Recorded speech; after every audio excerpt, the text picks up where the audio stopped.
Jesus doesn't sugarcoat anything in his gospel today.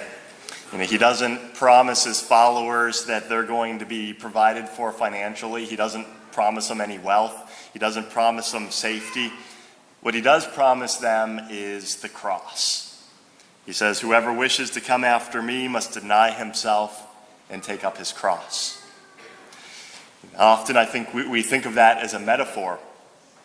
But if we put ourselves in the position of the listeners who are hearing this for the first time, the cross meant one thing, and that was crucifixion. A very brutal and a very painful death.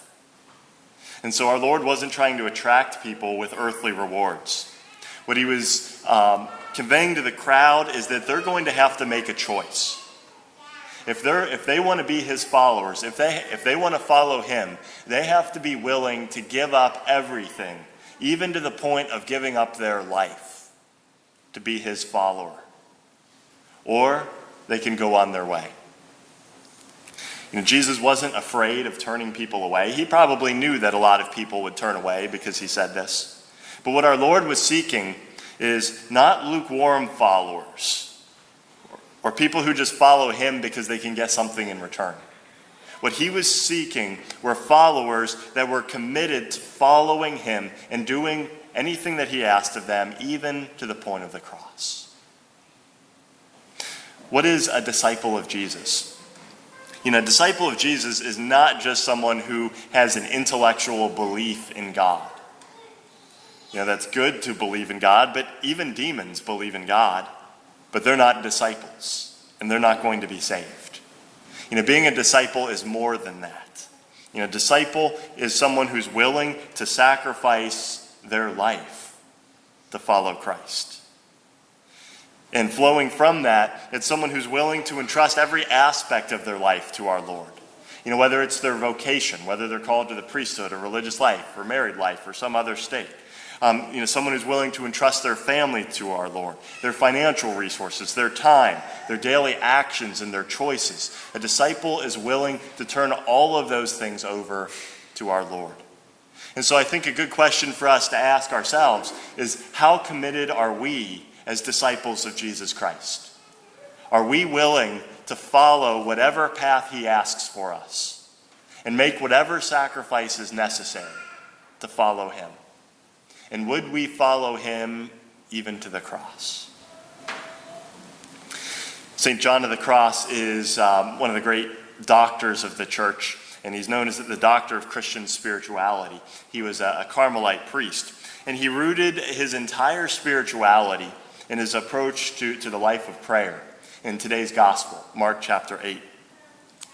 And what he described in his writings was the ascent to God. And ultimately, that's why all of us are here, and what we should be seeking is to ascend to heaven and to seek God. But what he taught is that the ascent to God requires the cross. It's based upon self-denial. And why is that? Well, the joys of heaven aren't about self-indulgence. We can do that here on earth. We don't need to go to heaven for that. If we want to binge on ice cream and eat as much ice cream as we want, or if we just want to spend hours and hours playing video games, or if we want to take fancy vacations, we can do all of those things here on earth. But that's not what the joys of heaven are about. The joys of heaven are different. And the primary and the essential joy of heaven is what we call the beatific vision. It's the vision of the face of God. Seeing God face to face. That's the essence of the joy of heaven. To see and to behold the infinite majesty and goodness of God. If we want to use an analogy, we all like being around our friends. We enjoy spending time with them, or our spouses. We enjoy being around them, hopefully most of the time at least.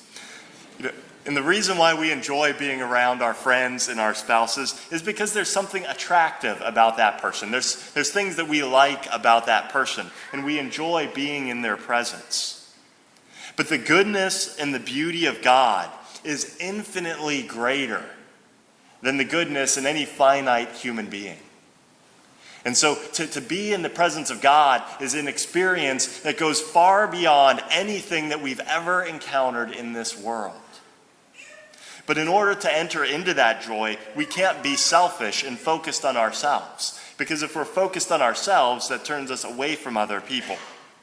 Self-indulgence turns us in on ourselves. And to be able to enter into the joys of heaven and to behold the goodness and the majesty of God, we have to be directed outside of ourselves.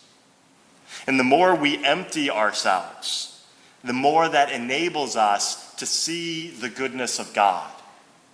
And so the cross is that path, because suffering opens that door. It helps to conquer our own self-interest, our own selfish desires. It helps to conquer those so that we can be purified and freed of those attachments, so that we can seek our happiness, our true happiness, in beholding the goodness of God. And so the cross is that path. The cross is the path to heaven. That's what St. John of the Cross was trying to convey to us. And so we shouldn't fear suffering. We shouldn't fear dryness in prayer or desolation. We shouldn't fear insults from others, because that's the road to Calvary, and those things help to purify us. And so we should seek suffering more than pleasure, because the path to Calvary is the path that we need to go on to seek heaven. The United States is going through a major transformation right now away from being a Christian society. The majority of Christians and Catholics are turning away from the faith. The Archdiocese of Cincinnati, along with a lot of other dioceses throughout the country, is undergoing a massive reorganization of parish groupings. It's called, the Beacons of Light program that we've been talking about a lot. But part of the situation is, we have to deal with the reality that there's a lot fewer Catholics. And there's a lot of churches that are now empty, and we can't sustain. But I think what we're going through now is a period of pruning and of purification within the church. When the culture was Christian, when the culture was Catholic, it was easy for people to just go through the motions.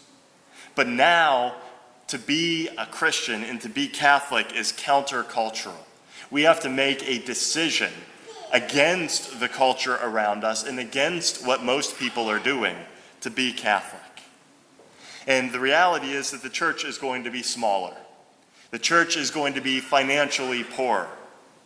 But hopefully the church is going to be more faithful and more morally purified. Because the church isn't healthy when there's a lot of people who are lukewarm, or when there's a lot of people within the church who dissent from church teaching, or people who aren't willing to follow Christ in what he asks. What we need is a church of disciples who are willing to follow Jesus Christ and take up their cross and follow through on what Jesus calls us to do. What we need is a church of true disciples. And hopefully as the church is purified, even though the church might be smaller, God willing, from that smaller and more faithful church, new growth will come. It's not in the midst of comfort and luxury that the church thrives. It's in the midst of persecution and in the midst of the cross that the greatness of the Catholic faith radiates and shines forth to the world. And so as we reflect upon today's gospel, I encourage each one of us to ask ourselves that question. Are we disciples of Jesus Christ? Are we willing to follow him, not just when we get blessings and good things in return, but are we willing to follow him and embrace our cross, knowing that our cross unites us to Christ, and the path to Calvary is the path to heaven?